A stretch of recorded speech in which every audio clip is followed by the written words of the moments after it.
Good morning student. मैं doctor R.C. Meena, सहायक आचार्य, BVD government college Chaunpura, B Com part 3 प्रकृति एवं संरक्षण कार्यक्रम के बारे में अपन अध्ययन कर रहे थे।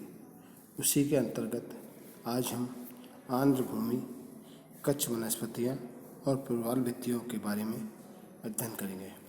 भारत के पास आर्द्र भूमि परिस्थिति का प्रचुर भंडार है, जो लद्दाख के ठंडे और शुष्क इलाके से लेकर इम्फाल के आर्द्र नम जलवायु तक, भारत राजस्थान के उष्ण शुष्क क्षेत्र से लेकर मध्य भारत के कटिबंधीय मानसूनी इलाके तथा दक्षिणी प्रायद्वीप के आर्द्र और नमी वाले इलाके में फैले हुए हैं।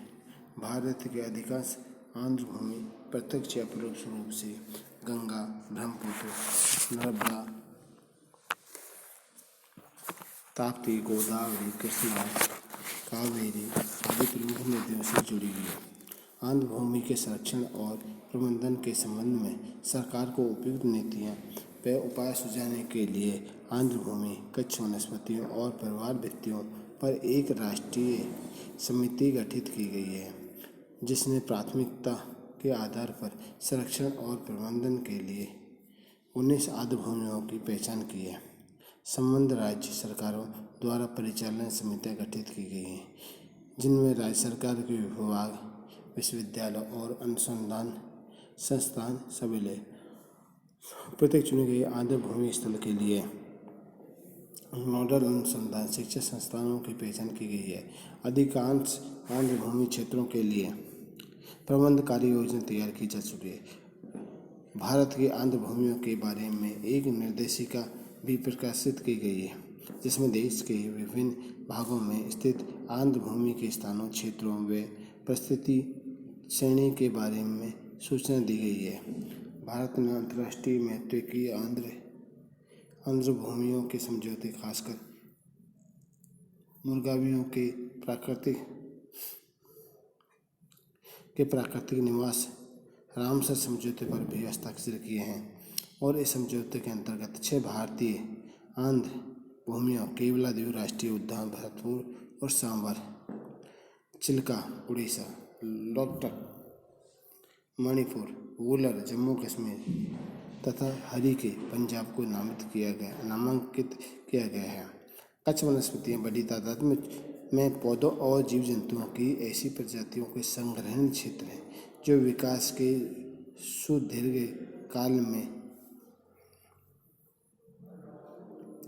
काल में आपस में संबंध रहे हैं और जिन्होंने क्षार सहन करने की उल्लेखनीय क्षमता दिखाई है। वे समुद्र तट रेखा को स्थिर करती है और समुद्र द्वारा हो रहे कटाव से तटबंध की रक्षा करती है। कच्छ वनस्पतियाँ समूचे भारतीय समुद्र तट पर परिलक्षित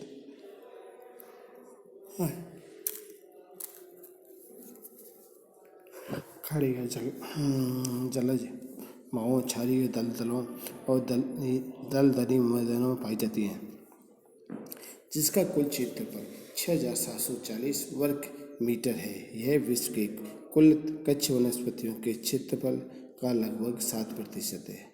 आर्द्र भूमि, कच्छ वनस्पति और प्रवाल भित्तियों पर राष्ट्रीय समिति की अनुशंसा पर सघन संरक्षण और प्रबंधन के लिए 15 कच्छ वनस्पति क्षेत्रों की पहचान की गई है। प्रवाल भित्तियाँ उथले जल की उष्णकटिबंधीय समुद्री पारिस्थितिक संरचनाएं हैं। प्रवाल के 4 क्षेत्र चुने गए हैं, जो इस प्रकार है: मन्नार की खाड़ी, अंडमान और निकोबार द्वीप समूह, लक्षद्वीप और कच्छ की घाटी। प्रबंध कार्य योजना तैयार करने और उनके कार्य के लिए राज्य स्तरीय संचालन समिति स्थापित कर ली गई है। अंडमान निकोबार द्वीप समूह की प्रवाल भित्तियों के लिए एक प्रबंध कार्य योजना को स्वीकृति दे दी गई है। प्रबंध कार्य योजनाओं के निर्धारण व अमलीकरण के लिए राज्य स्तरीय संचालन समितियां गठित की जा चुकी हैं। अंडमान निकोबार और मन्नार की खाड़ी के लिए ऐसी कार्य योजनाएं स्वीकृत की जा चुकी हैं। जैव विविधता संधि पर भारत के 1994 में हस्ताक्षर के बाद अनेक कदम उठाए गए हैं, जिनसे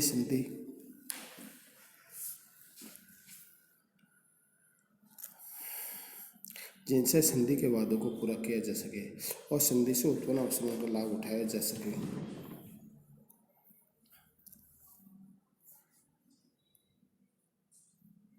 जैव विविधता पर एक राष्ट्रीय कार्य योजना का मसौदा तैयार किया गया, जो संरक्षण और जैव विविधता के सतत प्रयोग के लिए चल रहे प्रयासों को मजबूती प्रदान करेगा और इस उद्देश्य के लिए एक नीति व कार्यक्रम तैयार करेगा। जैव विविधता पर बने एक कानून को अंतिम रूप दिया जा रहा है।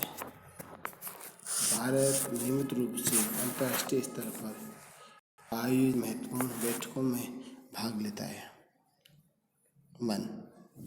वन नवीनीकरण के योग्य संसाधन और यह आर्थिक विकास में महत्वपूर्ण योगदान देते हैं। पर्यावरण की गुणवत्ता सुधारने में भी वनों की महत्वपूर्ण भूमिका रहती है। वर्ष 2009 में देश भर में 677.1 लाख हेक्टेयर क्षेत्र को वन के रूप में अधिसूचित किया गया है।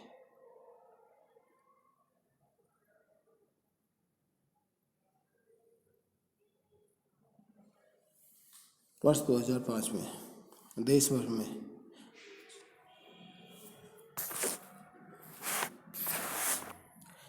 में 670.1 लाख हेक्टेयर क्षेत्र को वन के रूप में अधिसूचित किया गया है, जो कुल भौगोलिक क्षेत्र का लगभग 20.60% वास्तविक वन क्षेत्र है। इसमें से 333.2 लाख हेक्टेयर सघन वन है, 289.87 लाख हेक्टेयर खुले वन तथा 0.385 लाख हेक्टेयर कच्छ वनस्पति क्षेत्र है।